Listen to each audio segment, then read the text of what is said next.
Hello and welcome, Meg players and anybody else who's decided to join us for whatever reason. I do know that there are some people out there who may not be Meg players, but for whatever reason are interested in our podcasts. Anyway, everybody's welcome. Got the usual team here today, myself, Richard Jeffrey Cook and Matt Hayward. Good evening.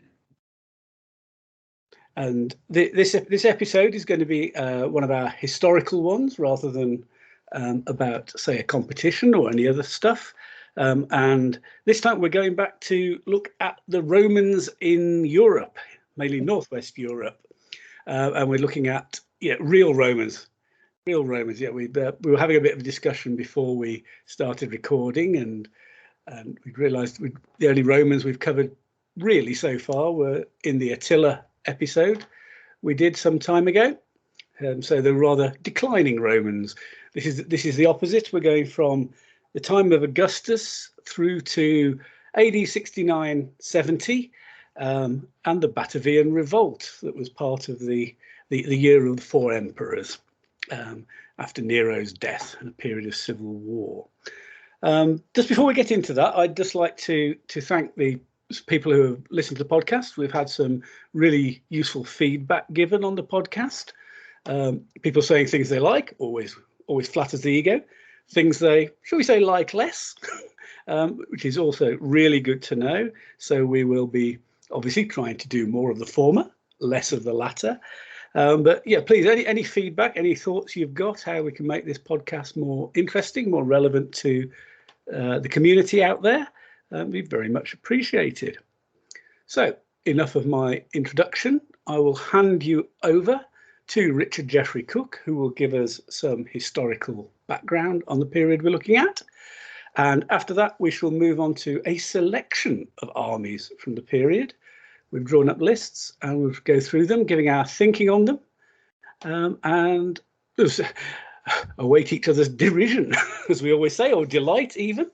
And of course, they will all be up on the blog after the podcast is published, where you can all look at them yourselves and draw your own conclusions.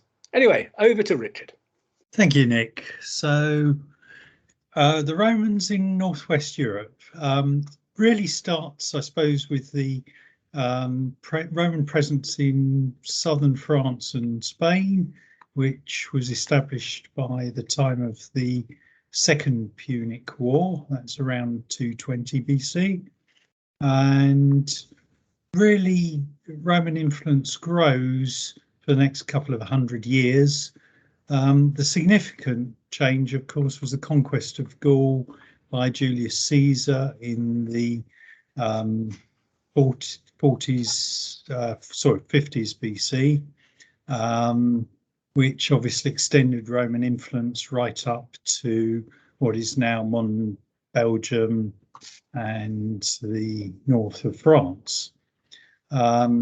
During the period from Caesar's death in 44 until Octavian's defeat of Antony and Cleopatra at Actium in 31 BC, the whole area remained pretty calm. There was one uprising in Gaul, but that was suppressed, and that is a fair indication of actually how Caesar had actually devastated Gaul during his conquest, and how suppressed the Gauls were at that time.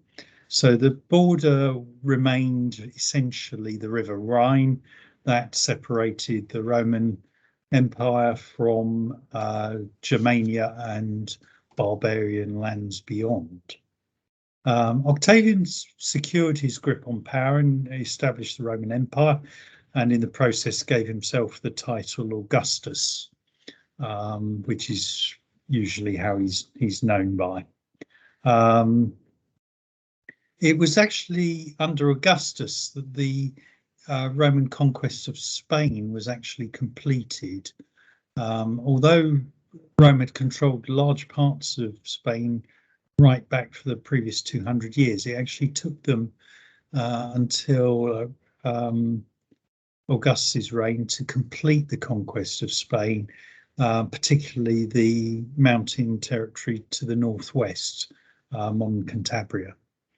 And that sort of conquest of Spain essentially left Spain as a Roman province right until the 5th century AD. Augustus was also focused on securing the northern boundaries, and a lot of his effort was in conquering the territory up to the Danube and focusing on forming the Danube as the sort of frontier of the Roman Empire to protect Italy and the Balkans. And the Romans then started a process of trying to pacify the area beyond the Rhine, apparently with the objective of using the River Elbe as the frontier. That has a huge advantage in that it reduces the length of the frontier quite considerably. These plans were going ahead fine until 9 AD, when Varus and his 3 legions were destroyed by Arminius in the Battle of Teutoburger Wald, Teutoburger Forest, however you care to name it. And that really changed the situation, switched the balance of emphasis, and the Romans then adopt a more defensive posture, looking to shore up the Rhine boundary rather than try and expand into the rest of Germany. And so things remained until 43 AD. And that was the time when the Romans began their conquest of Britain. It was nearly 100 years. It was 55 and 54 BC that Caesar had first sent Roman expeditions into Britain. The situation had essentially remained the same until really Caligula was the first emperor to plan the invasion of Britain in 40 AD. This seems to have been mainly because the political situation had changed in Britain. But the Romans may also have been attracted by the mineral wealth they believed lay within Britain. Indeed, Britain had silver mines and of course gold in the Welsh mountains. The conquest of Britain, however, was to prove long and hard. If you think about Gaul, Caesar conquers Gaul in under 10 years. Admittedly, he uses 8 to 10 legions to do it, but it actually took the Romans 40 years to conquer England and Wales. Never complete, of course, the conquest of Scotland, and indeed they abandoned the southern uplands only 8 years after completing the Antonine Wall, which ran through the gap sort of between Edinburgh and Glasgow sort of area. And of course, the Romans never even attempted to conquer Ireland. There's precious little evidence that a Roman army ever set foot in the island of Ireland at all. Yeah, England and Wales, or Britain as it's known, really proved a tough province for the Romans to conquer. They of course then hold it for over 300 years until sort of they abandoned Britain to its own devices in around 410. The other major event that takes place is the Batavian revolt, which took place in 69-70 AD. The Batavi were a German tribe that lived along the Lower Rhine, what would be modern Netherlands, and under their leadership of their hereditary prince, a Romanized barbarian known as Gaius Julius Civilis. He was actually an auxiliary officer in the Imperial Roman Army, and he and the Batavian, their allies, inflicted a series of defeats on the Roman army. At the height of the revolt, they had actually destroyed 2 Roman legions and convinced 2 other legions to actually join their revolt. After these sort of initial successes, basically an army of 8 legions, actually led by Roman general Quintus Petilius Cerealis, he actually defeats the rebels. And following peace talks, basically the Batavi submitted to Roman rule, and although they were forced to accept humiliating terms, they actually then continued to play a significant part in providing auxilia to the Roman army. So that's broadly the history of Rome in the northwest of Europe around the 1st century AD. In terms of the armies that are involved, so we have first off the Roman army. Augustus was really responsible for reorganizing the Roman army after the civil wars. He took essentially the armies that he had himself recruited and those of the Pompeian faction and of Antony and Cleopatra, and organized it into about 30 legions, which were stationed at the borders throughout the empire, and recruited a similar number of auxiliary troops who he standardized. Prior to Augustus, the auxiliary were sort of recruited on a very much an ad hoc basis. And this was to form essentially the Roman military strategy for the next couple of 100 years, where the Romans essentially aggressively defended their borders. Their aim was to make expeditions into sort of neighboring territories, punish anyone who opposed them, and reward their allies. And this they did right along the German frontier, along the Danube and up the Rhine, and they used similar strategies in Britain as well. In terms of their opponents in Northwest Europe, the Gauls, Germans and Britons essentially followed the same military tradition. Tribesmen who used spears, swords and shields, supported by cavalry. Only really in Britain did the sort of 2-horse chariot survive. That was really a relic of earlier times. So the chariots supported by, certainly in Britain, generally lighter cavalry, actually proved quite a nuisance to the invading Roman legions. However, on a straight matchup, the Roman legionary, he had helmet, armor, pilum, shield, and gladius.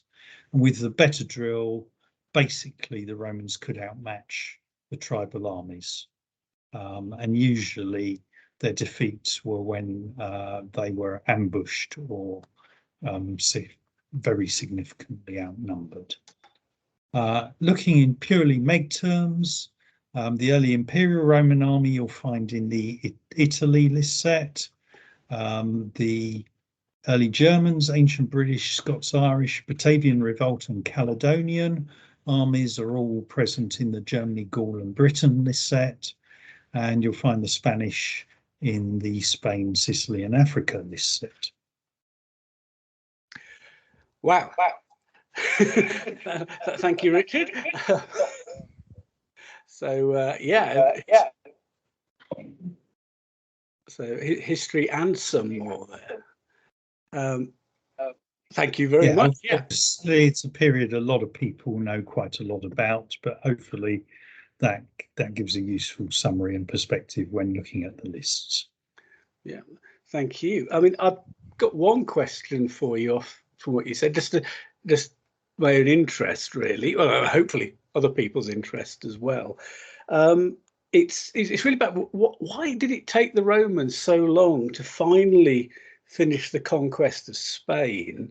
I mean, especially when you've already contrasted, how relatively quickly the Gauls were conquered, say, compared to the Brits. But, the Romans were in Spain for 100 and 200 years before they finally finished them off. I think the answer in that lies in the fact that the Romans had taken all the good bits of Spain. Into the south in particular, there were a lot of silver mines, and that attracted the interest of the Roman nobles, who were able to exploit the mineral wealth and take advantage of the trading network, which was, I guess, originally set up by the Carthaginians. So they control the area around the Tagus in Lusitania, modern Portugal, to the south in Bittica, and also along the Mediterranean coastline.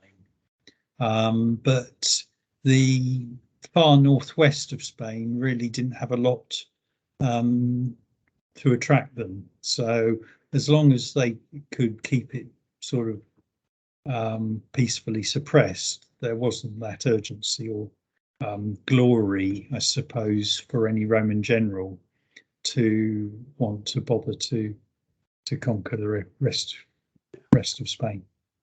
Okay, that sounds plausible. I mean, I do know that it's been suggested one reason they didn't push into Scotland so hard was what is there to make it worthwhile? So it makes sense if with apologies to the Scots, you have to say, if you're a Roman used to the warm temperatures of Italy, yeah, there isn't too much to make you want to go trudging over the highlands of northern Scotland. Yes. Okay. Well, thanks for that, Richard. So it was just I thought, we got this very long period to conquer Spain, but Gaul, yeah. And actually, just one actual last thought on that is wondering what made Gaul so easily. Is it because it was actually more? I mean, one thing I vaguely remember reading is that Gaul was actually quite, or a great chunk of it was actually quite based around urban areas, or relatively urban areas. Yeah, in fact, Gaul was becoming more civilized by the time Caesar conquers it. Some of the tribes already had a form of republicanism. So while many tribes still followed a sort of monarchy approach to rule, other tribes were very much starting to follow a more settled sort of urban in the context of ancient times, very different from urban today. Yes, I think that probably assisted. I think the other fact is that Caesar had up to 10 legions in Gaul when he conquered it, whereas I don't think the Romans ever put more than 4 legions, plus about equivalent number of auxiliary into Britain. Yeah, so I think that's probably why. And Caesar was perhaps a bit unique in his abilities. Yeah. Okay. Thank you. And unless Matt's got anything he wants to ask you, I will move on to an army. Matt, have you got anything? No. I'm very interested. I have to admit, my Roman knowledge of this period is very weak. So no, it's useful to just listen, quite frankly. Yeah, I mean, my Roman interest is the other end of the empire, if you like, when the West is falling. So yeah, I'm always interested. Okay, I'll move on and give you an army list based on the early Imperial Roman list of the period we're talking about. So I'm going to be the imperialist aggressors here. As Richard's already said, it's from the Italy book in the classical section. Early Imperial Roman does appear in a number of our competitions, and a fairly common approach is to go with a German ally, which gives you a bit of bulk and some slightly different troops in there. I've not gone that way, although I will put up an example of that sort of list on the blog, just for those who are interested. But I've gone for an entirely Roman army. So I've got the usual 4 commanders, 4 generals, 3 competent and 1 mediocre professional. I have to have a fortified camp, but I've left that as poor. Couldn't find any extra points to upgrade it. Thought the points were better spent elsewhere. The composition, which I will come to in a moment, has given me a PBS of 7 cards and a scouting of 3. And 3 is not unreasonable in my view, and certainly better than the Roman I usually use at the other end, my 4th century Roman, which has less. Anyway, from the top, I've gone for 2 units of the Equites cavalry, 1 of 6 bases and 1 of 4.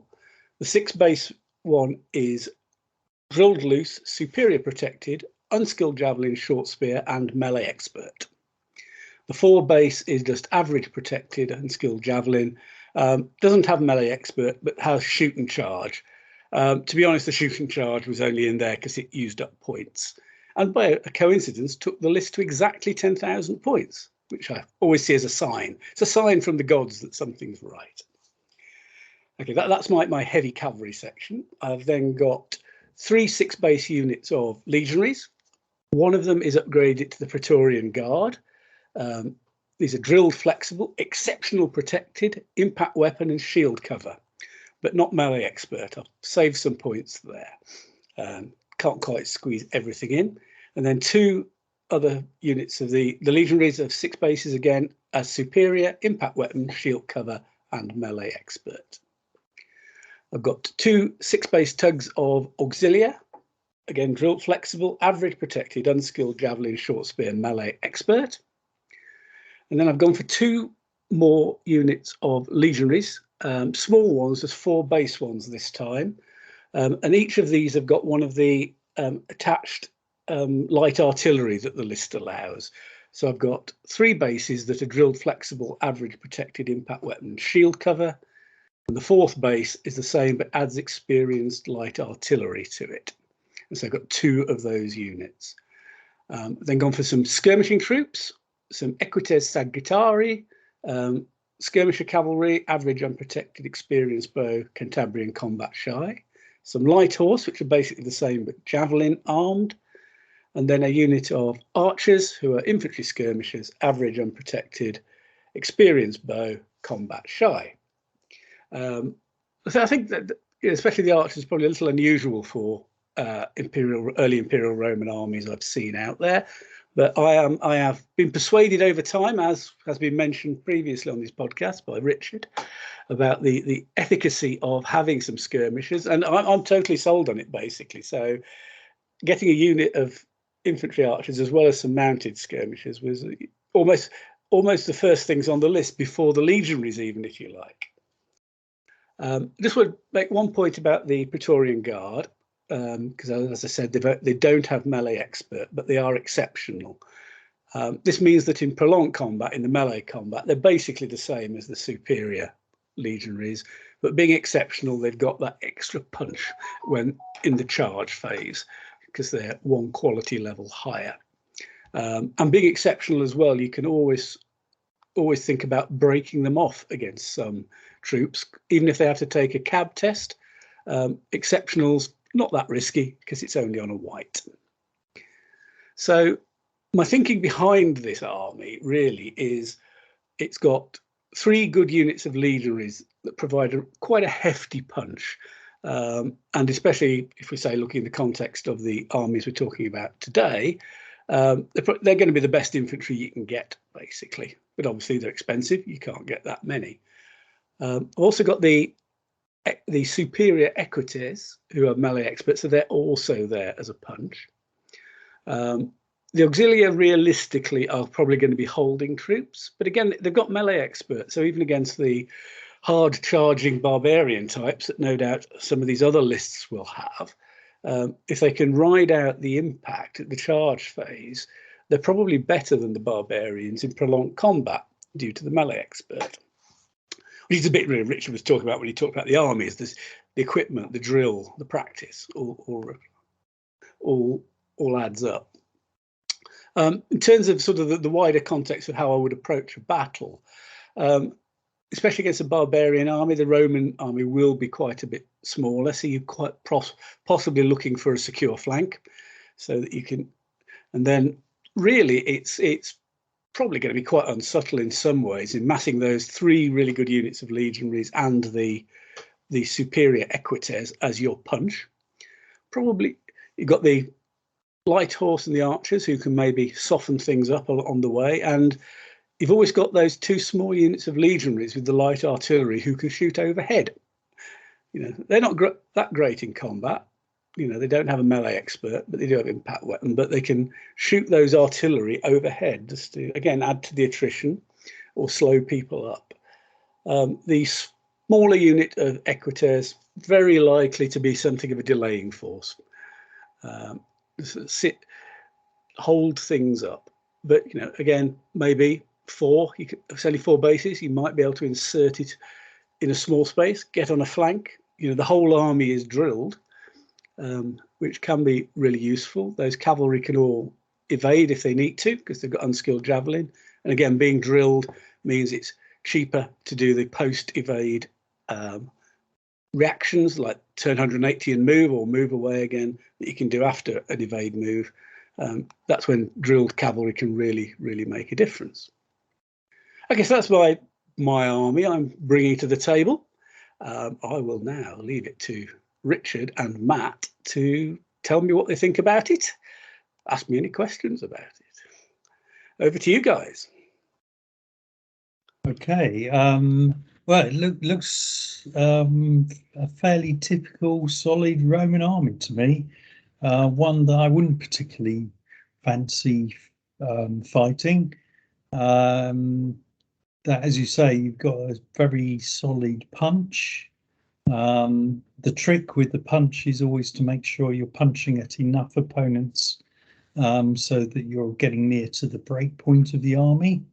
And with the drill, you should be able to achieve that. One of the other advantages of drilled troops is that they can shift the 1 base width sideways on a green and do that as part of a double move. So you can actually shift the point of attack quite effectively with drilled troops, which isn't an option for formed or tribal troops. So yeah, a good solid arm. The 3 scouting is also helped by the fact that PBS is 7, so you've always got the option of retaining a card if you wish to do so from the PBS. And this is an army that isn't worried by terrain at all. If it's not, I mean, the entire set of infantry are flexible, so terrain is not going to be a problem for it. Indeed, yeah. Your thoughts, Matt? Yeah, pretty much the same. What interests me about early Imperial Roman is whenever I see it on the table, it always seems to be fighting in open spaces. But as you've just said, actually, the entire damn army can fight in nasty terrain. And I actually, in some ways, have a theoretical opinion it probably fights better in that kind of a terrain setup because it mitigates just about everybody's cavalry. But I don't know. And the other thing that popped into my head whilst Nick was talking about the Praetorian Guard is actually they're the most exceptional, ironic pun there, elephant hunters in the game, because the melee expert doesn't count against elephants, so anybody of heavy infantry style just doesn't work. But send the Praetorians after elephants, and they have a slightly better chime than most people.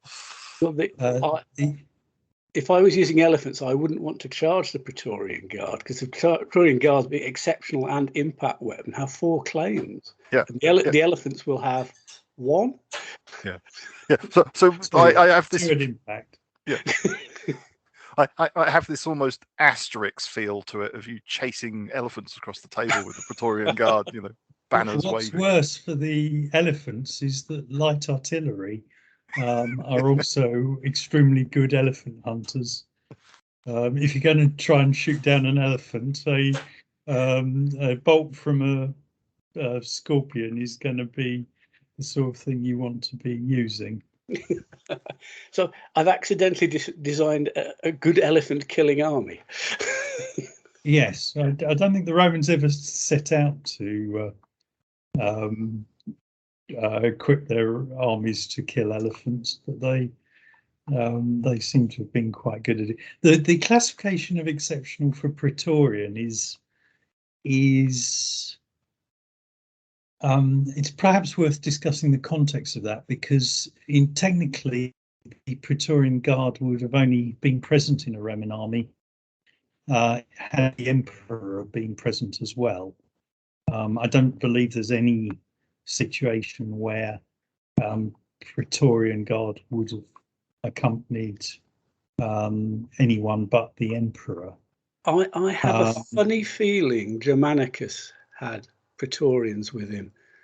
It's somewhere in Tacitus. You have to be careful, because the term Praetorian actually meant any bodyguard for an officer. So it is possible, because he was of the royal the emperor's family. Mm-hmm. But by and large, it was only the emperor who was accompanied by the Praetorian Guard. Yeah. Whether they were actually that exceptional compared to perhaps other veteran legions is open to doubt. But of course, they can always be downgraded to superior if the player so believes that their Praetorian should be exceptional. It's really hard to downgrade something from exceptional, especially in this case, because if you don't take the melee expert, they're only 5 points a base more expensive. Yeah, which you're getting that impact advantage in the charge phase.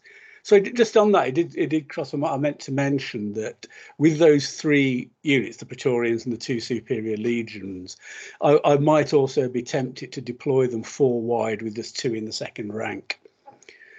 So you've got a 12 wide punch, because the chances are they will be up at it in the charge phase.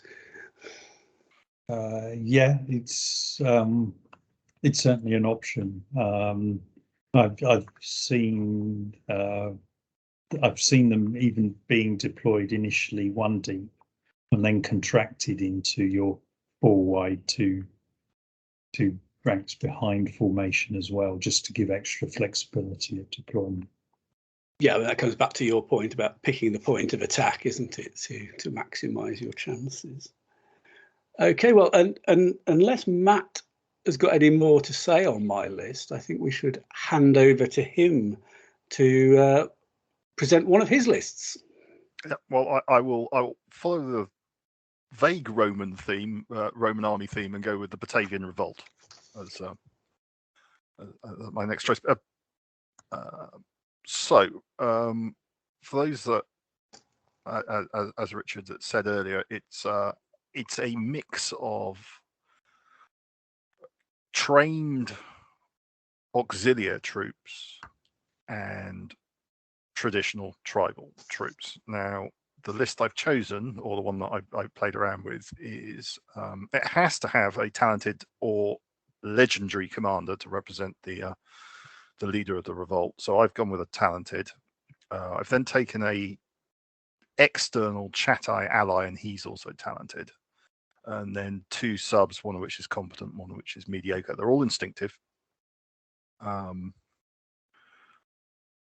which gives makes for an interesting list. Anyway, so the Chatai ally, I've chosen 3 blocks of 9 warriors. Now, the Chatai have an upgrade for their front ranks to put them to, the 1/3 of the tug may be upgraded to superior. So they end up being, the entire unit is tribal, flexible, protected, devastating charger with a veneer on the front of superior warriors. So I've taken 3 tugs of those. Then I've taken what is known as the Chatai Fierce cavalry, which are formed loose, superior, protected, unskilled javelin, short spear, horse killers, shoot and charge. Now, horse killers is a recent addition to the lists, and it basically means that as long as the cavalry are fighting other cavalry and have not at any point during the game moved more than 4, they count as melee expert against other cavalry. Quite a nice little bonus. Very useful. Yeah. So that's the ally, a block of 4 units, 4 tugs. I've then taken the 2 compulsory Batavian tribesmen units, which are infantry, tribal loose, average protected, devastating charger, 2 blocks of 8. And as it's the Batavian revolt, quite frankly, I felt I had to take the maximum of the deserters. So what you end up with is the deserter cavalry, which are cavalry, drilled loose, average protected, unskilled javelin, short spear, melee expert, shoot and charge, block of 6. Then 2 blocks of 8 auxilia, who are infantry, drilled flexible, average protected, unskilled javelin, short spear, melee expert, shoot and charge. So that's 9 tugs. I then went for 6 sugs, 2 of which are archers, so 2 blocks of 6, standard, average, unprotected, experienced bow, combat shy. Then 4 sugs of javelinmen, which are infantry skirmishers, average, unprotected, experienced javelin, combat shy, blocks of 6. I downgraded 2 of them to poor, so there's a total of 4 average, including the archers, and 2 poor sugs. And that essentially is the list. It gives it PBS 6 and a scouting of 3. Not much you can do unless you take the legendary general, quite frankly, or you max out on the cavalry, which isn't what I wanted to do. So yeah, that's basically the list. My thoughts on how to use it were basically the Chatai being tribal flexible with the veneer of superior. They sit in a hill, sit in a gap, wherever they're your holding force, basically. The Batavian tribesmen there to control terrain, ideally more than 3 from the edge, because the last thing I need is command and control issues with those. And essentially, the vague plan for me in this army was to take the drilled deserters under a talented, instinctive army commander in conjunction with all the skirmishers and try and work a flank. Basically, use the Chatai to annoy, irritate, stand in front of people, generally look hard, and try and cave a flank in. That was basically where I went with that army. The other thing I'm interested in what Richard said, just slightly digressing from the army list and into the history, I always like to have a look at the history of an army just to get the general feel. And what interests me about that entire revolt process is there's an initial 4 legion component, 2 of which are destroyed, 2 of which are rejoined the rebellion. Vespasian then sends a further 8 legions to deal with the situation. So that's over a third of the entire Roman legionary contingent for the empire in one place. 8 of those legions are under, I can only assume, Vespasian's best buddy, because he's literally handed over a third of his entire army force to somebody else and said, go away and deal with something. So I find that really interesting. And I wonder how much of, at the end of it all, the humiliating terms were genuinely humiliating terms, or Vespasian handed over a large amount of cash and said, tell you what, let's go back to how it was, and we're sorry. Well, the Batavian capital was basically destroyed and a legionary fortress slapped on top of it. At Mingen, I think, is in the Netherlands. So it certainly wasn't status quo. I think, I mean, Vespasian is very new to the job.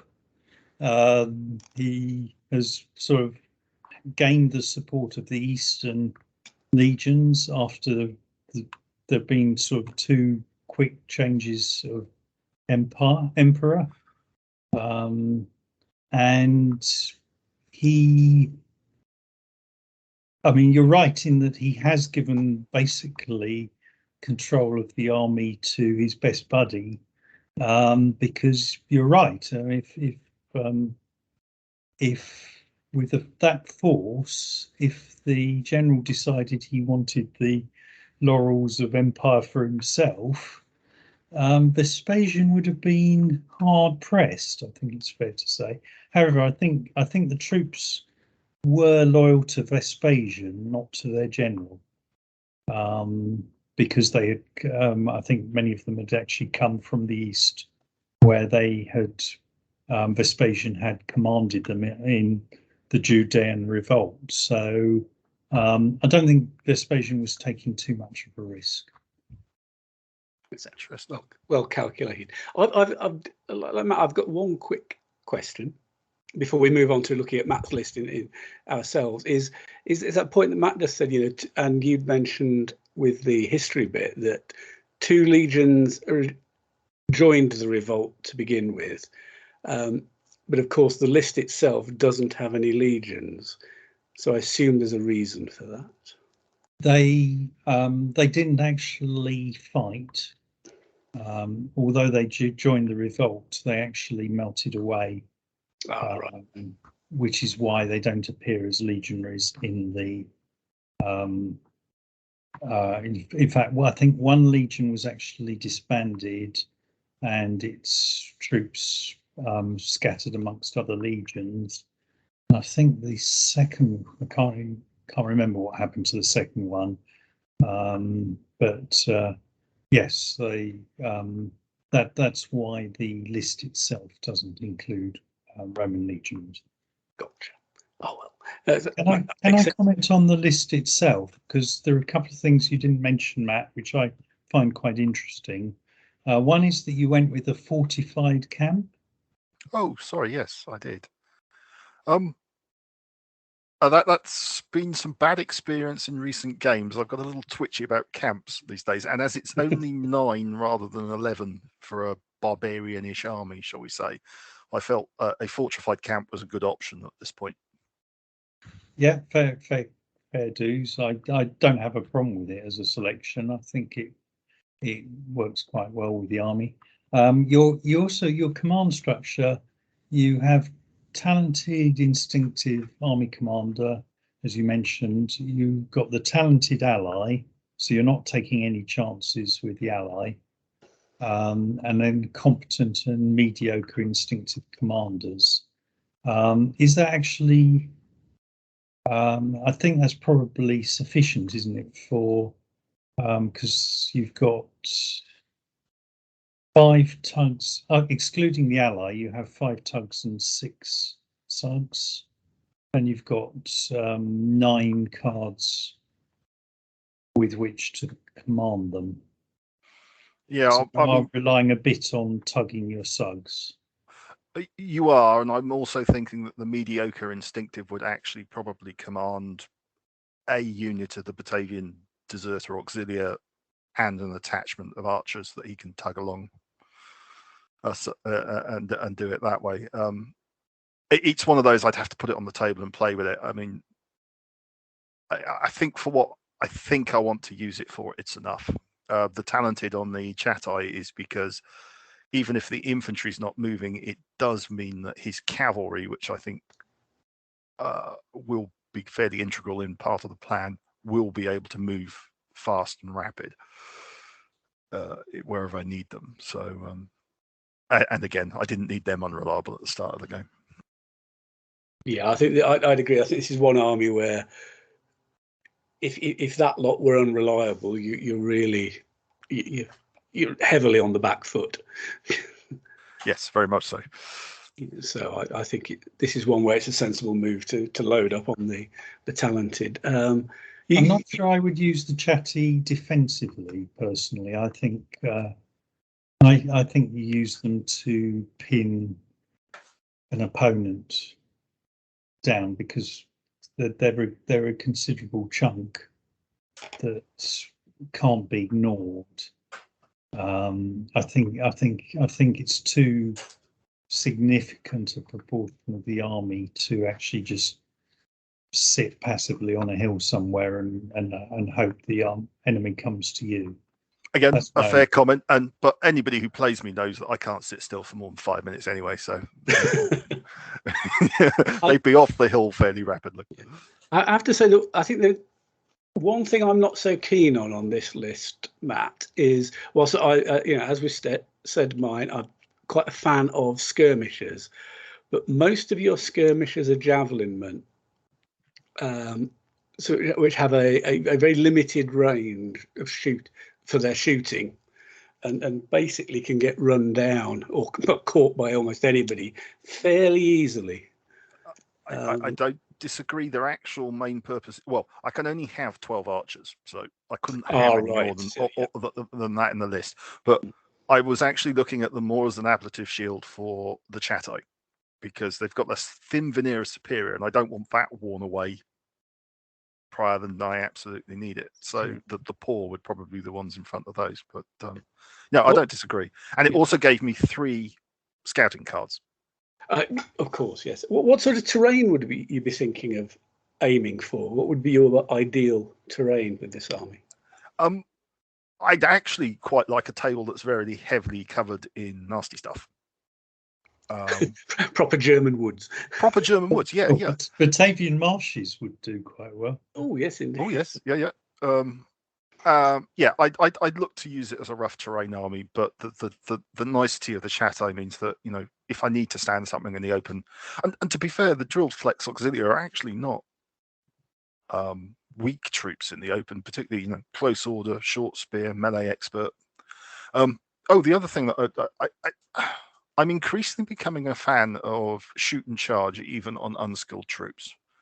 The extra 3 or 4 dice, if you can get the charge in, of blacks, is just the odd wound here and there, and I lose count of the number of games where I think I just needed one more wound to break them, or, you know, I just needed one more of that. I just needed half of, yeah. So for what is relatively cheap cost, unless I can find anything better to spend the points on, I'm a big fan that if it's there, I'll use it. It's not always going to happen because javelin's obviously short range and you have to get close to use it, but I think it's worth having. I can see that. I think especially horse archer armies are getting a bit more popular, and that's a way infantry can get to grips with them. Yeah, I'm sure we've mentioned that before.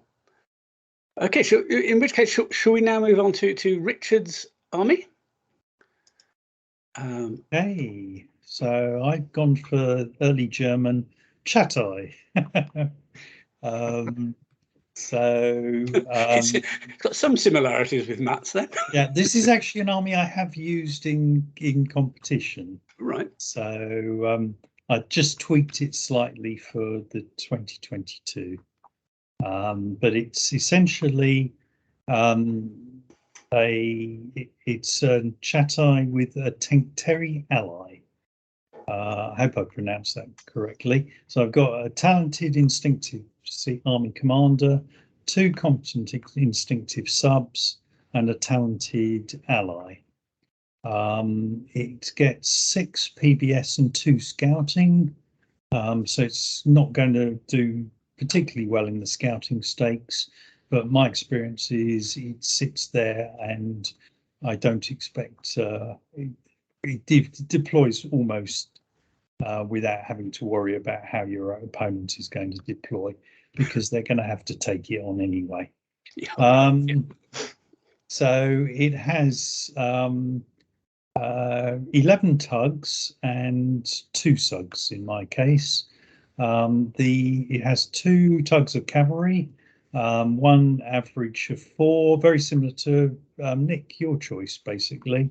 One average of 4 protected unskilled javelin short spear, and then 1 of 6, which is formerly superior protected unskilled javelin short spear horse killers. The horse killers again. Yeah, too good to resist. But it's, sorry to butt in, but it's not that expensive in points terms, is it? Because it's limited to only fighting against cavalry. Yeah, and you get the melee expert benefit against cavalry, and you're restricted to staying under 4. If you go above skirmisher speed at any time for any reason, then you lose the horse killer benefit. So you just show usually the idea is you show a light infantry base as a marker to indicate the horse killers. Along with that, I have 9 tugs of basically tribesmen, all infantry tribal flexible. I have 2 units of Chatai noble warriors who are all superior protected depth chargers. 1, 2, 3, 4 tugs of ordinary Chatai warriors who are 9s, 3 are superior and have to deploy in the front rank. 6 are average and deploy in the 2 ranks behind. One thing with the 9s is that you can't go to 2 wide, you've got to be at least 3 wide. But with the front ranks superior, I don't usually mind that. I then have a unit of 6, in fact, sorry, 2 units, no, 1 unit of 6 ordinary warriors who are just tribal flexible average protected depth chargers. That's the compromise to get me up to 11 tugs.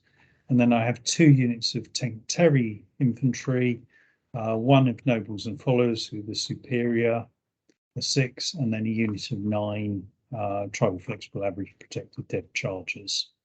So a very solid chunk of infantry, basically. The skirmishing support is a unit of archers, just standard skirmisher average unprotected experience bow combat shy, and then a unit of 6 Tengteri cavalry who are skirmishers average unprotected experience javelin Cantabrian combat shy. And it's a point and charge army, in my opinion. The territory type for early Germans is just forest. So if you are defending, you've got the option of all the benefits that forest can potentially bring. Although I have to say, most of the time, because of the 6 PBS and the way I tend to draw the cards in the PBS part, I often end up fighting on almost open plains, but you can't have everything. This is true. So yeah, it's not a particularly brainy army to use, but I've found it's good fun because you end up rolling an awful lot of dice. Yes, I concur with that. After at Beachhead, I think for possibly the first time ever, I used a massed infantry dev charger type arm. I mean, you roll an awful lot of dice, and with the possibilities of shatters in the charge phase as well, it can be quite exciting. Yeah, the early Imperial Roman army would worry me with those Praetorians and superior legionaries. I found that I have to get lucky at impact if I'm going to do anything. And my experience is that I'm not normally lucky at impact. Is this where I mentioned our game at Beachhead? No, you could. That was. I had no complaints there at all. You were, though. To be fair, it was probably more that you were unlucky rather than I was. Yeah, lucky. No, it's true, but it's yeah. I might be slightly skewing the stories. I did use. This wasn't the exact army, but I did use a similar army against Ray Duggins and he had his 3 units of. I think he was using the Thraco-Roman with the 3 units of 6 superior legionaries, and I got lucky against one of the legionary units and killed 2 bases at impact. Oh, nice! And I then didn't take another base off it the entire rest of the battle. Yes. Yeah. So, anyway, back to your list. Yeah, let's move on. I have to say, in terms of a list, it's really pretty tough, isn't it? Because although the chatty having the superior front rank, it means in the charge phase they're equal to superior legionaries, but have the possibilities of shatters. You've got your 2 units of wholly superior nobles. It's pretty tough. And I'd agree with you, your point you made on the 9s for the warriors. I think people can be often too willing to go into 2 wide and 4 deep. But the 9s with the superior front rank, they're tough. They're tough. It also, I mean, it does quite well against shooty cavalry armies because you're getting the free charge from the fact that they're devastating chargers. So you can use any cards to prompt through slowing effects.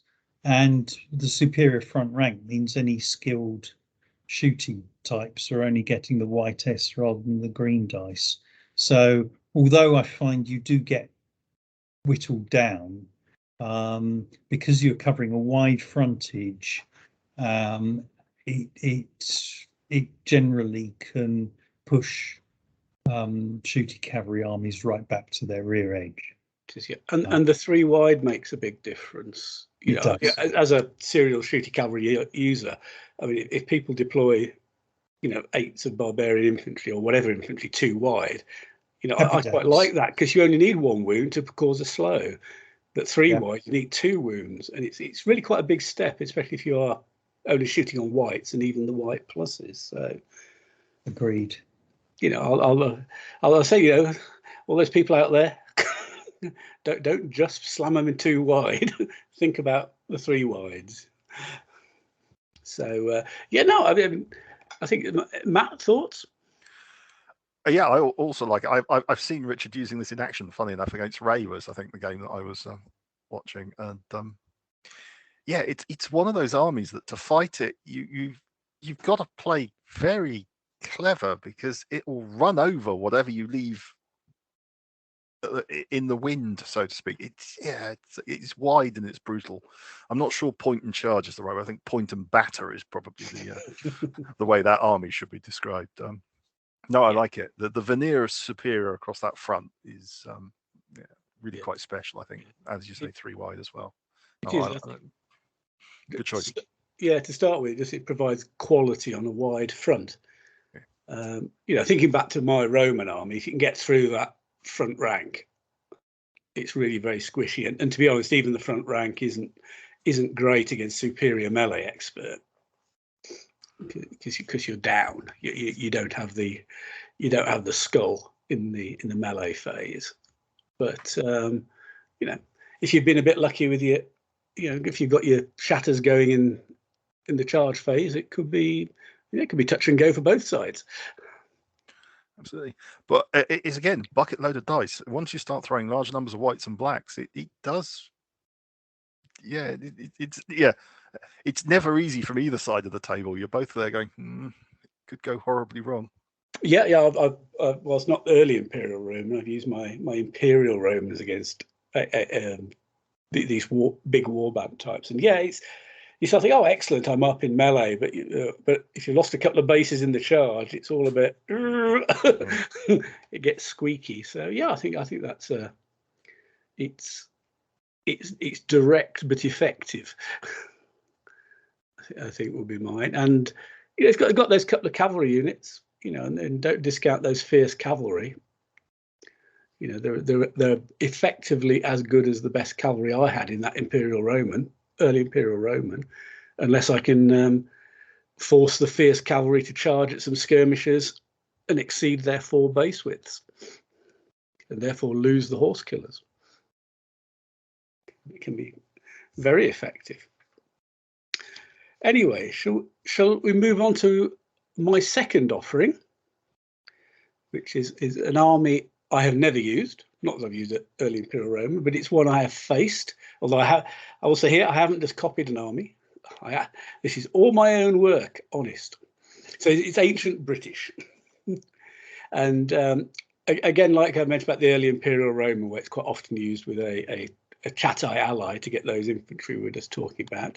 Ancient British has a very obvious ally it can take. It can take an early Imperial Roman ally, which gives it a couple of units of legionaries if it wants them, some auxilia, and if it wants, and a unit of the Equites cavalry. So that can be a really quite nice drilled, flexible component to the army. Again, a bit like the Roman deserters in your Batavian army, Matt. except I decided not to go for that. I'm quite deliberately not go for it because that seems to be the one. So I've gone for a wholly British army, which has come out with 19 units. It's got 11 tugs and 8 sugs. And at this point, I can't resist any longer to say that I seem to be using a lot more skirmishers than Richard, who has been Mr. You must use skirmishers in your list armies for the past couple of years. And I'm feeling quite smug that he's only taken 2. My Roman had 3, and this Brit's got 8. So I'm exceeding him, and as did your Batavian, Matt. So yeah, we've clearly become disciples of the process and taken it a step further. And with the zeal of the convert, we're going even further than the original advocate. Anyway, back to my army. Right, I've gone for a talented, instinctive army commander and then 3 competent, instinctive sub-commanders. So I think a lot of time people would expect this sort of army to have 2 talented and 2 competent. So I've compromised there, partly on some choices made in the other units. If people really wanted to, there's some fairly obvious swaps you could make to get back that second talented general. If you really wanted to, you'd probably end up losing a couple of the sugs. It's not got a fortified camp. I've resisted the idea of, I'm not even sure Brits can have a fortified camp, so I've got poor unfortified camp. The PBS comes out at 7, and the scouting comes out as a nice whopping 5, because as I will describe shortly, I've got quite a bit of light horse, skirmishing cavalry, and also sugs of infantry, plus chariots. Richard mentioned the Brits still use chariots, so I've gone for all the chariots it can have in the list. I've got 4 tugs, each of 6 bases of chariots, which are formed loose, average, protected for 2 of them, superior protected for the other 2, experienced javelin and short spear. 2 units of nobles and followers, these are infantry, tribal loose, superior protected, devastating charge. 6 bases, like a lot of these, well, most I think of these barbarian armies, their superior noble infantry can only have 6 bases rather than 8. I've then got 3 units of the ordinary warriors, who are tribal loose, average protected, devastating charges. 2 of those are in 9s and 1s and 8. I've gone for the 9s on 2 of them just for the bulk, the resilience. I think they're quite nice. And then I've got 2 units of families. These are basically junk to bulk up, so I get to 11 tugs. They're tribal loose, poor, unprotected, combat shy.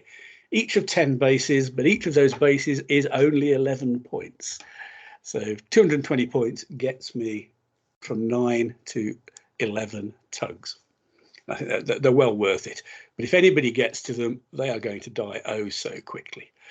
But obviously, you hope nobody gets to them.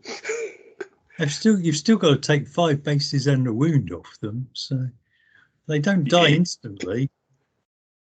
No, but I don't think you can rely on them holding up. But I wouldn't do what some people do and put them at the back anywhere near the camp. Because if somebody kills them really quickly, they might just follow up, they might pursue straight into your camp. Give your opponent an easy way into your camp. Hide them away, in a swamp. On a wooded hill or something. Yeah, just since you mentioned it earlier, ancient British can have either a flexible or an unfortified camp. Yes. Okay, flexible could be interesting because if you defend, you get fortified, don't you? Yeah, presumably a hill fort. Presumably a hill fort, indeed, yes. So there we go. Anyway, on to my sugs. I have 3 sugs of the British cavalry, who, as Richard intimated in his historical bit, are skirmishers, not actual cavalry. The Brits not being up to actually having battle cavalry. These are cavalry skirmishers, average unprotected, experienced javelin, combat shy, and Cantabrian. 3 units of slingers. These are infantry skirmishers, average unprotected, experienced sling, combat shy. They're all 9 bases. And then a 9 base and a 6 base of javelin men, infantry skirmisher, poor unprotected, experienced javelin, combat shy. And I suspect those would be the 2 units you would leave if you wanted that second talented general, because that'd be 250 points, which is probably the difference between a competent general and a talented general, unless I'm thinking of professionals. I think it's a little bit more, but I may be wrong. All right. Anyway, it'd be an option. Those are could be ones. Anyway, so there we are. I mean, the concept behind this army would be to, like a lot of these barbarian armies, a lot of the time you might want a lot of terrain to operate the loose infantry and all those skirmishers in. Doesn't really help you against Romans, as already pointed out. The Romans are flexible, so they can go, oh, it's terrain, we don't care. So they can still be nasty. It's sort of a shooting army, really. You've got the 3 units of slingers who've got a reasonable range with sling of 3 base widths. Everything else is javelin, which isn't ideal for an army relying on shooting, but obviously the best the Brits can get. But I think you'd be looking to work the chariots and the skirmishing cavalry in combinations, where the chariots maybe are going to be closer to the enemy and perhaps running away, and you're hoping that the skirmisher cavalry can then shoot at whatever's charging them, make the benefit of their Cantabrian, and so count as skilled shooters, and have that working those combinations. Unlike Richard's Chate, you wouldn't be leading with the infantry. You'd want to give your skirmishers plenty of time to try and wear down the enemy. But when you did go in, I think you would want those 2 units of nobles and followers going in together, although they can't be both in the same command. Again, like most of these barbarian armies, the nobles and followers are limited to 1 superior UG per command, because they are the followers of the general rather than a universal resource. As already said, families, put them somewhere safe. Make sure that the opponent has to go through most of your army before he gets to those. And like the Romans, this army came out at exactly 10,000 points. And don't think I've ever created 2 lists together. So it's definitely one where you will have to do a lot of thinking about your shooting, ganging up your shooting, making those decisions about when to skirmish and when to run away. Which is again why I've kept all those slingers as average rather than maybe downgrading them as you might in some armies, because they're going to be operating on their own. You want to keep them in the game as long as possible before they get run down, even though they don't count as towards your army break point. And hopefully you'd only be throwing the warriors in to finish something off, because they're, tribal, loose, average and dev charger aren't the greatest troops, but they can certainly finish somebody off, or putting them somewhere where you hope they can die slowly to hold up while you do something else. Anyway, that was my thinking around this army. Certainly not the sort of army I would normally use, but maybe I would use it just to be different. Anyway, Richard and Matt, what do you think of that as an ancient British army? Yeah, I quite like the idea of it's almost a sort of ambush army, isn't it? Yeah. Use the cavalry, the skirmishers to wear down your opponent, and then you keep your infantry in a wood somewhere and burst out upon the enemy when they've already been weakened, is the sort of view I have of this army. I've just checked, and in fact, upgrade from competent to talented is 250 points. So I think I'd drop the 2 javelin men and have a second talented sub general personally. I don't think it changes the scouting if you do drop those. I don't think I'd worry about it too much. I think I'd like the extra command ability to move the troops around. Having used chariots at Beachhead, I have to say I'm quite a fan of them. they did a good job in the games that I played. Yeah, I'm again, as I say, I think the families you spread out on the rear of the table and force your opponent to try and march across the table to attack them, which gives you plenty of opportunities to wear him down with those skirmishes. Yeah, I think my biggest concern after drawing this up was I'm not sure it's an army that has a plan B. I think that's probably fair to say. I'd be worried about time constraints for getting results in a competition, but that's the only concern I'd have with this army. Okay, Matt? It's very close to the ancient British Panzer division, isn't it? It's, with all those chariots. I might have had that at the back of my mind.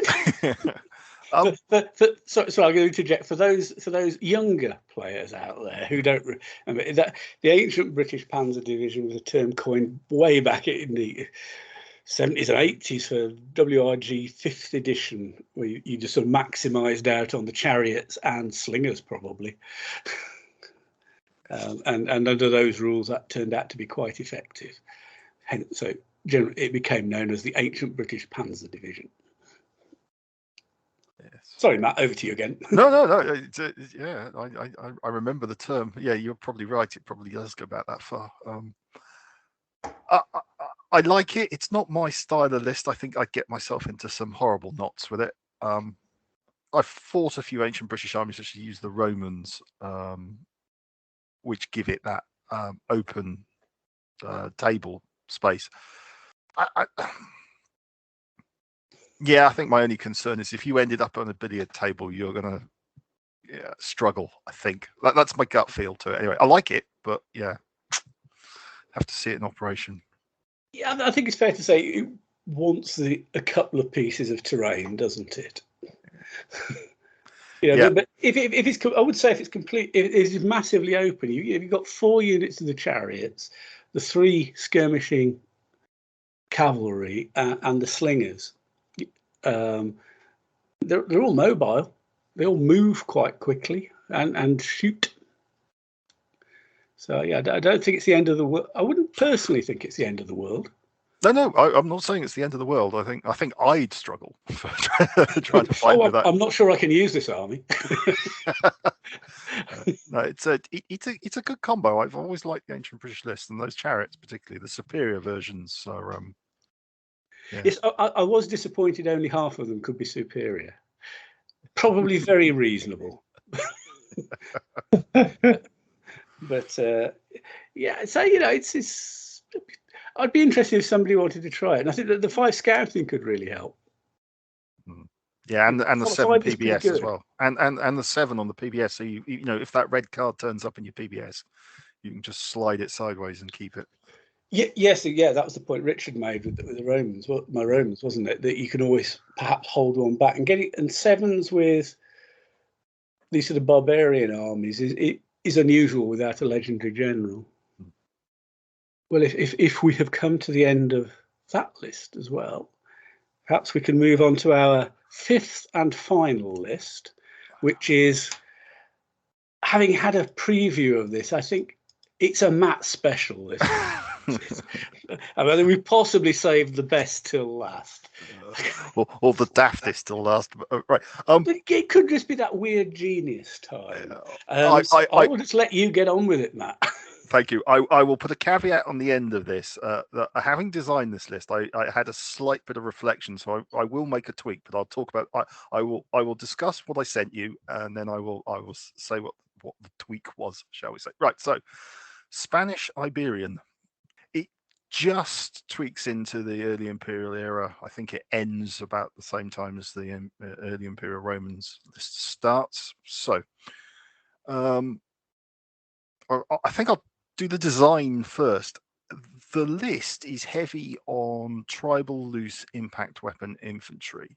It also can have significant noble and followers, which are the tribal loose superior impact weapons, but in blocks of 6, and they have to be in separate commands. So having looked at the list, having looked at the Batavian one I'd written before then, I just felt that as a combat force, the list just didn't work for me. I just couldn't see how I'd win in combat.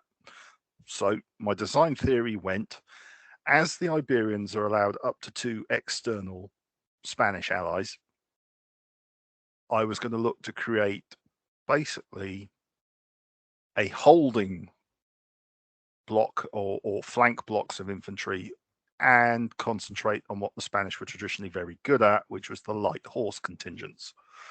So with that in mind, this is where the list went. So competent instinctive CNC.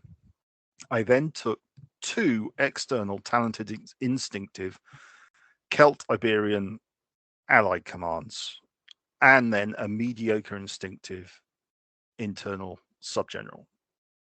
So that was where I started.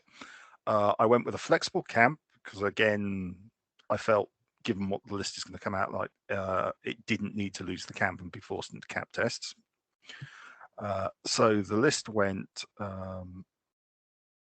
two tugs of ally warriors, which are infantry, tribal flexible, average protected, and they are devastating charger.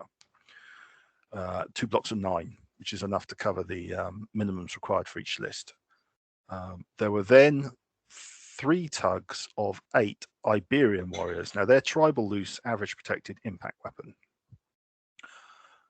Then Celt Iberian mercenaries, so on the main list, which are again infantry, tribal flexible, average protected, devastating chargers, 2 blocks of 8 of those.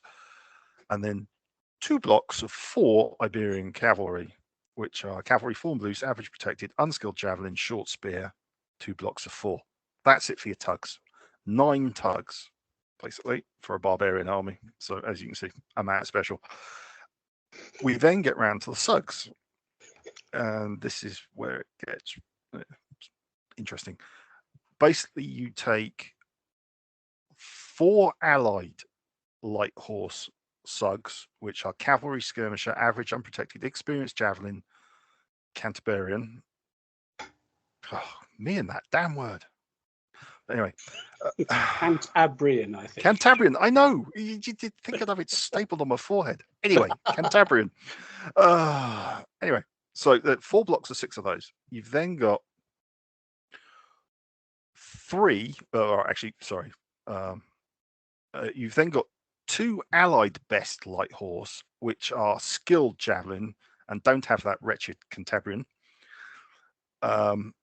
You then have from the main list 2 units of infantry skirmishers, which are the experienced javelin, short spear, protected, 2 blocks of 6, which are compulsory to this. So you have to have 12.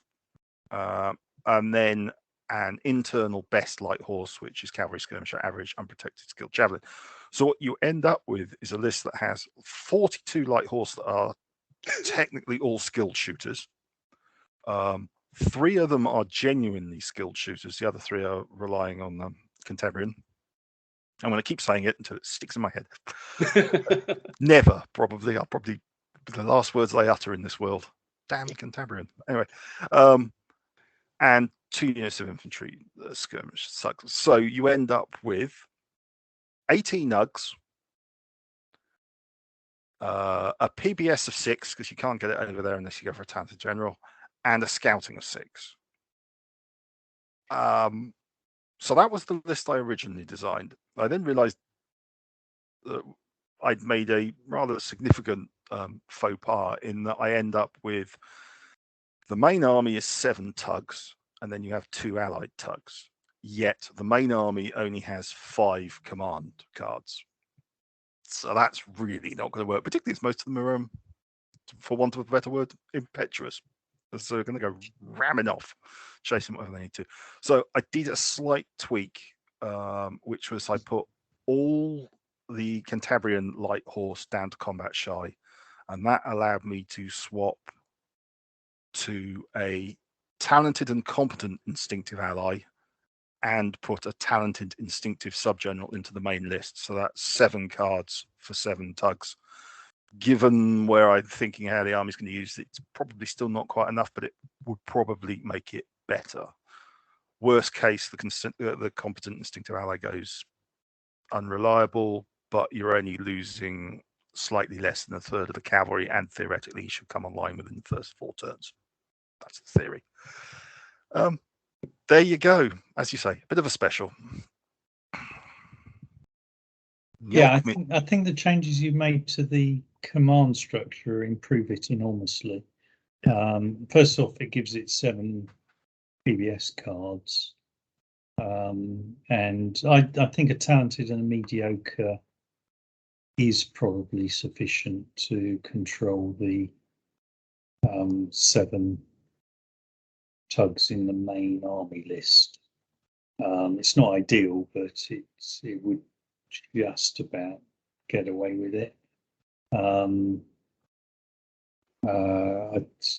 I think I might be tempted to go for the double competent instinctive ally and improve this subgeneral.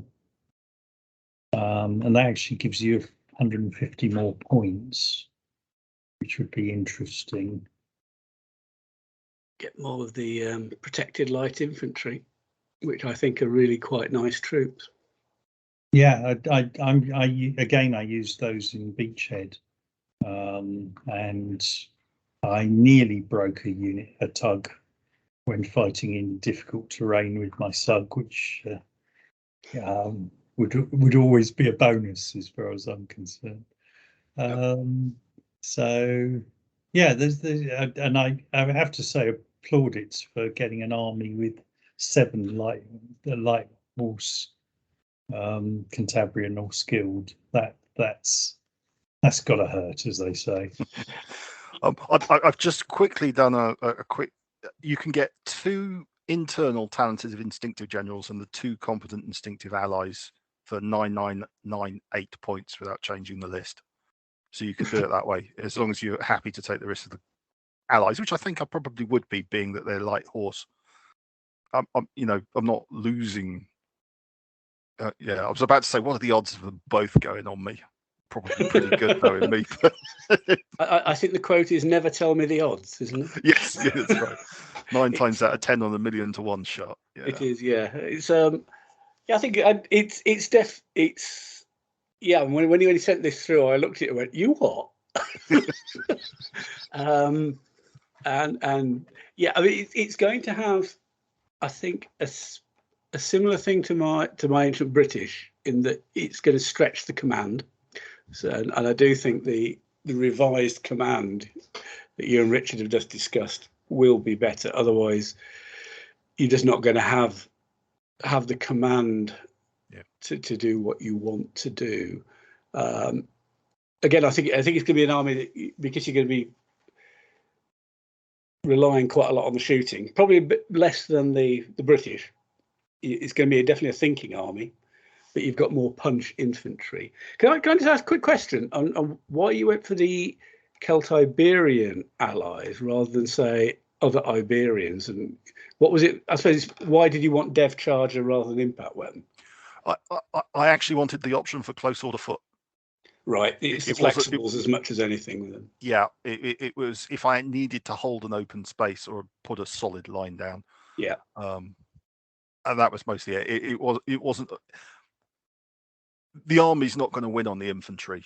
They might put the blow in, but so I was a bit agnostic. So yeah, it was the close order option basically, which attracted me more to that. Yeah, I wouldn't want to face this with that British army of mine, because your shooting's better, your infantry's tougher. Yeah, it's I'm looking at it thinking I just couldn't use it. I'm sure for some reason I could probably use the Brits more than this one, but not that I'd be overly comfortable with that. The army it reminds me of was the Breton army, which you can't take anymore, that I used at one BritCon, which had a ridiculous number of. Didn't that have something stupid like 10 PBS and something ridiculous like that. number of scouting? Oddly, when I put this list in, I had Richard's was it an Andalusian you ran, which was 7 tugs and 8 light horse or something. I can't remember which competition you ran. It was an Arabic. It was a Cid army. I seem to remember. El Cid, was it? Yeah. And which had the which relied heavily on a large skirmishing contingent to pave the way. So that was my inspiration for where I started with that list. Now I've tweaked the command structure, I'm actually quite tempted to find somewhere to run this now. I mean, the other thing is that obviously the 2 small blocks of 4 Iberian cavalry are literally there to delay in either direction. They're there to stand in front of people and just slow them down, give the cavalry enough time to shoot. Yeah, I think in the right circumstance, they can be the bit that stops the light horse being shoved around, aren't they? So it is, yeah. So that is an incredibly interesting army, Matt. There's another possible variant which substitutes Lusitanian allies for the Celtiberian allies. It wouldn't have the flexibles, which is your reason for choosing the Celtiberians, but it does provide some alternative options, so they might be worth exploring as well. The only reason I discounted those is they have a compulsory light infantry contingent, so you would have to take lose a unit of light horse and take an extra unit of light infantry for each. I don't think that's true, because you could take the Kaitrati that you've got in your main list would become Lusitanian Kaitrati. And no, they're compulsory, so I have to take 12. Oh, even in the Iberian list has to take 12. The only one that it's not compulsory for is the Celtiberians. Okay. So maybe that doesn't quite. I think I must say, just we can look at Matt's list and those options you've just gone through. It sounds like those Spanish lists are more interesting than I would ever thought, especially when you get into the combinations that you possibly use, and just the sort of weird, because I think there's something that a really unusual, an army that people aren't expecting puts them on the back foot a lot of the time with a lot of players. They sort of look at it and go, "Oh, I've not played anything like this. If somebody plonks down, like my Roman, well, you know what a Roman is. It's lots of heavy infantry and so on and so forth. This goes down, you're sort of going, eh?" Well, and I mean, so you've got the 7 PBS now with the modified command structure and 6 scouting. So you've got a strong chance of the scouting win. Also, 18 UGs. So you're only putting them down in blocks of 6 or whatever. So it was kind of aimed so that the infantry, a large chunk of the infantry, can go down last, and you can point them to where you need to be. That's my big problem with barbarian armies, is often you signpost where your good attack is going to come from. Whereas me and my obsessive need to control my environment, this works for me. And as I say, it's warming. I may well end up having to do it, I think, at some point, and run it out. It's got that early Russian feel about wanting to play with toys and see how it works. This seems to be your benchmark at the moment, isn't it? The early Russians. It very much so. It was an army that I spent a lot of time thinking about. It worked how I thought it was going to work, and I really enjoyed playing it. And it's one of those I still want to get back out on the table. So, yeah, maybe for toil. It would indeed. Okay, okie dokie. Just there's a couple of questions. Obviously, we designed all these lists on the basis of the historical theme, and that's what I was. I don't know how you guys did, but I approached it and thought, well, I'm looking for an effective army. From the ones we've made up, would you use any of them in a more open competition, or would you stick to something that's fairly themed? Probably classical theme, or would you be willing to risk any of them in an open competition? Oddly, I'd be willing to risk the Spanish, or not. Well, the cat's a bit out of the bag, but it is an unusual combination of troops, and like give people, well, it's almost my benchmark, isn't it? Field something unusual and watch people go, That's your win criteria. Yes, yeah, exactly. So Yeah. the Spanish, yes. The Batavians, not so much, but that's just because it's not an army that appeals to me in its makeup, to be perfectly honest. I don't think it's a bad army, but not one I'd run in an open competition. Richard? I think I probably wouldn't take the early German in an open competition.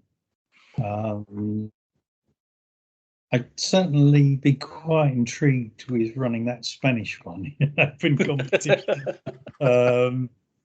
But yeah, who knows? Yeah, I mean, I'd probably be a bit the same.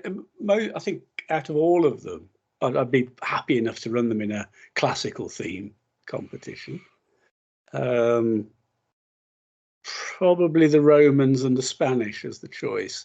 Romans, because I think I can use them. Spanish, possibly more on a let's see if I can use it. And maybe the Brits for the same sort of reason. For whatever reason, the Batavian revolt doesn't excite me so much, and I'm likewise, I suppose, the German, because they're quite similar. And I'm not sure in a more open competition.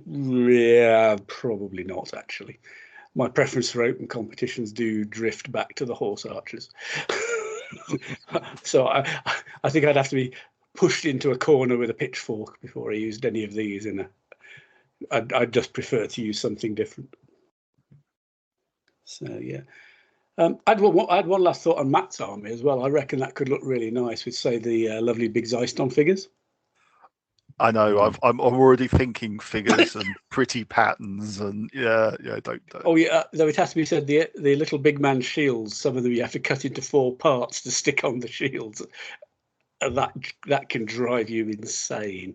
Yes, I did some mercenaries for my Syracusan Greeks, and I do not remember that incident fondly. Yeah, I've got some for my early Carthaginians, and that's why I know. Now I think, why did I do that? Yeah. However, I have to say, when it comes to they are stunning once they're done.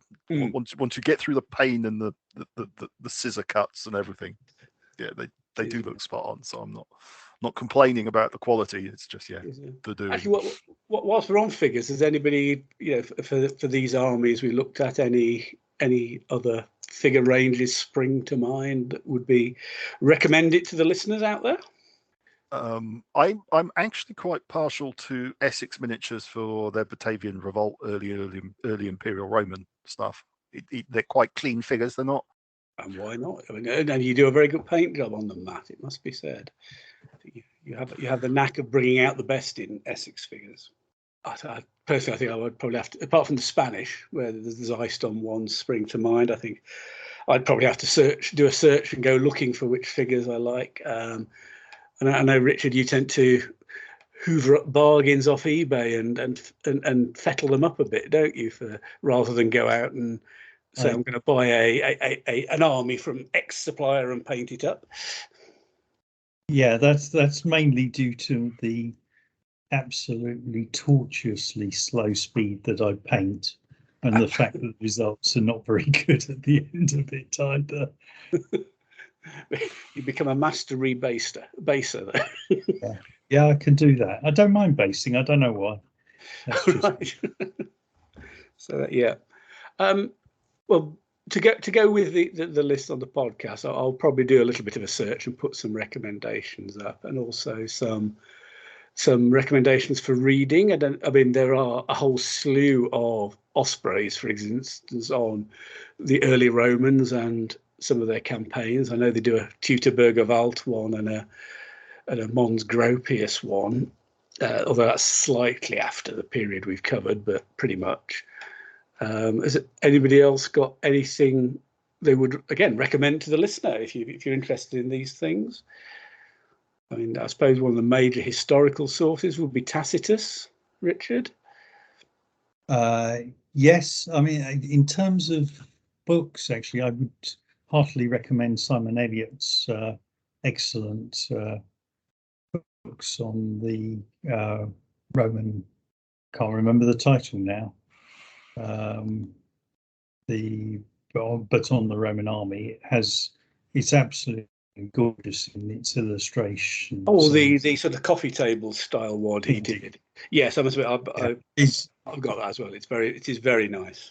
Yeah, it's and very well written. Indeed. So yeah, Matt, anything that I know you said it's not really your period normally, but anything you honestly, the ones I tend to reach for anything from Osprey for simple ease of information finding out and some pretty patterns, and the old WRG books, Punic Wars and the like, and the Imperial Roman Army one, or are they the same one? I can't remember. I think the period we've got to be the Armies and Enemies of Imperial Rome, the Phil Barker one. Yeah, and I think the Spanish actually turn up in the Punic Wars one. I think that's they do. You're right. Yes. So the crossover on those two, and all right, they're dated, but they are pretty good for just filling it all in, giving you ideas, and a lot of the shield patterns for the non-Roman stuff's quite interesting. So yeah. Well, I'd say that the Punic and Macedonian one still holds up very well. I think the Armies and Enemies of Imperial Rome probably a bit less so, but it does have the benefit of being a one-stop shop, and they're becoming increasingly rare. of a book that covers so much quite succinctly, rather than being a bit more specialist, like the Army of Julius Caesar, 500 pages on it. It's so yeah. We shall put those on the blog, definitely, for people then. So and obviously all these lists, and Matt, if you can, I will send you the revised one as well. We'll put both of them up so people can see your the first draft and the improved on-air draft. you heard it getting tweaked in real time there, folks. So between Matt and Richard, checking stuff. It may well be coming to a table near you soon. Depending just how many shield transfers Matt can be bothered to cut out. Absolutely. Before he's dragged away by the men in the white coats.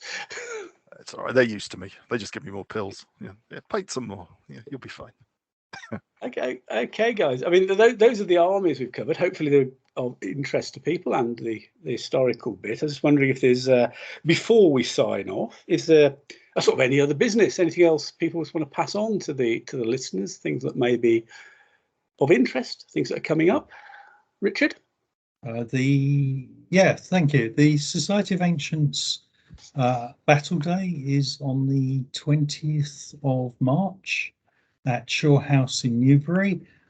This is refighting the Battle of Adrianople, and is an excellent day. It involves a lot of different rule sets, all played at the same place, and it starts with an excellent introductory talk, which I think this year will be given by Simon McDowell, and I would heartily recommend it.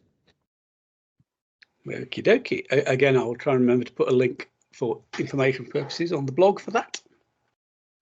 Matt, anything that's crossed your mind that people might be just interested in? It doesn't have to be events or anything. There's something you think the listeners out there should know. I think it's worth mentioning that there's a new round of clarifications that have come out that are on the forum that are worth a read, because there's it's not a sea change. It's a definitive statement from the author on how something should work, which is around moving into combat rather than charging into combat. There's a very special section in the rules over that, and it's always been not contentious, but it's been a difficult section sometimes in gaming terms. So I think that's well worth the read for everybody to understand the underpinning logic to that. But yep, always a good point. The clarities are there to help us through. Rule writing as if anybody who's tried it knows, is incredibly difficult. We all sort of approach things in different ways, how we want to read things. So, you know, it's a rules writer to some degree on a hiding to nothing, because getting what you know into words to get over to other people is, you know, I've tried it. Don't think I'm that good at it. I'm definitely not.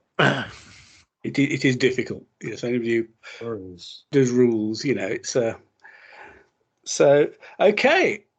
If that's that, we'll just say thank you very much, Matt and Richard, as ever. Hopefully you, the listeners, found this of interest. Again, as I said at the beginning, all feedback most welcome, and hopefully we will be back again soon. I couldn't tell you what we'll talk about next time. We'll have a think about it. But again, if you've got suggestions, chuck them in. So thank you and good night. Thank you all. Thank you.